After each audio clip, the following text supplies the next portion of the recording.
Bismillahirrahmanirrahim. Assalamualaikum warahmatullahi wabarakatuh. Selamat pagi anak-anak semua. Nah, di kelas 11 ini kita akan membahas mengenai persatuan dan kesatuan dalam bangsa Indonesia di Negara Kesatuan Republik Indonesia. Nah, anak-anak, bab ini adalah bab terakhir di semester 2. Bab terakhir juga kalian di kelas 11. Sebelum kalian ke kelas 12, kita memaknai dulu apa sih persatuan dan kesatuan bangsa Indonesia itu. Perjalanan kesatuan dan kesatuan bangsa Indonesia dapat kita lihat dari rentetan sejarah. Yang pertama kita bisa melihat dari didirikannya organisasi pertama yaitu Budi Utomo. Kemudian berkembang setiap periodenya berkembang sehingga ada beberapa organisasi yang ada di Indonesia walaupun memang ada yang di jalur perdagangan maupun di jalur yang lainnya. Nah, anak-anak, tahukah kamu bahwa Kongres Pemuda II itu melahirkan sesuatu yang sakral, sesuatu yang menjadikan kita itu menjadi satu, menjadikan persatuan dan kesatuan Indonesia ini semakin erat, yaitu adanya Sumpah Pemuda. Makna Sumpah Pemuda terdapat 4 maknanya. Yang pertama yaitu adanya kesadaran berbangsa dan bernegara.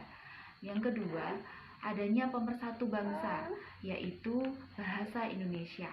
Yang ketiga, adanya lambang pemersatu bangsa, yaitu bendera merah putih. Yang keempat, memperkukuh yang namanya persatuan dan kesatuan Indonesia. Faktor-faktor dalam persatuan dan kesatuan bangsa Indonesia. Ada 2 faktor.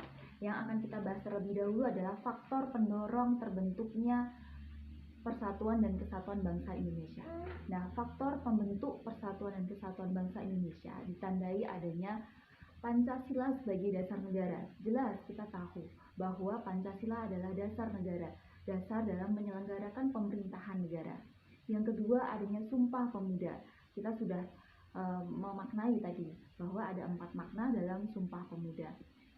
Yang ketiga yaitu Semboyan Bhinneka Tunggal Ika. Berbeda-beda tetapi tetap satu jua. Jelas bahwa Indonesia sangat berbeda. Ragam budayanya, ragam rasnya, ragam sukunya, tetapi kita tetap satu, yaitu Indonesia. NKRI harga mati. Yang keempat atau yang terakhir ialah semangat gotong royong. Semangat gotong royong di sini bisa kita lihat bahwa dahulu kala di suatu desa, kalau kita mendirikan rumah atau mendirikan suatu sarana ibadah, kita akan bergotong royong antara warga satu dengan warga yang lainnya. Mungkin ada yang membawa kayu, mungkin ada yang membawa pasir, ada yang membawa batu, dan lain sebagainya. Nah, itu adalah semangat gotong royong bagi persatuan dan kesatuan Indonesia. Faktor selanjutnya yaitu adalah faktor penghambat persatuan dan kesatuan, di mana dalam sebuah kehidupan atau proses kehidupan pasti ada yang namanya pendorong dan ada yang penghambat. Nah, kita akan membahas mengenai faktor penghambatnya. Faktor penghambat di sini ada beberapa faktor. Yang pertama yaitu wilayah Indonesia yang sangat luas.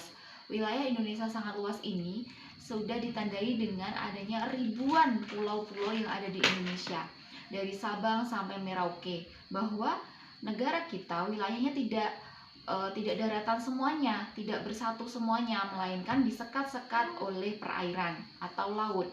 Nah, kemudian yang kedua adalah pembangunan yang tidak merata. Kita tentu tahu bahwa pembangunan di Pulau Jawa dengan Pulau Papua ataupun Pulau Kalimantan itu memang sangat berbeda. Namun pemerintah menggalakkan agar pembangunan di daerah yang tertinggal seperti yang ada di Papua dan lain sebagainya itu terus berlanjut sampai sekarang. Yang terakhir ialah keberagaman masyarakat Indonesia. Tentu kita tahu, tentu kita juga harus bersyukur bahwa keberagaman ini merupakan ciri khas Indonesia, merupakan karakteristik Indonesia. Tetapi selain menjadi anugerah, itu juga akan menjadi penghambat karena dapat menimbulkan yang namanya disintegrasi atau konflik. Nah, inilah salah satu faktor yang menjadikan persatuan dan kesatuan Indonesia itu terhambat atau memang ada kendalanya. Sekian dari saya, dadah.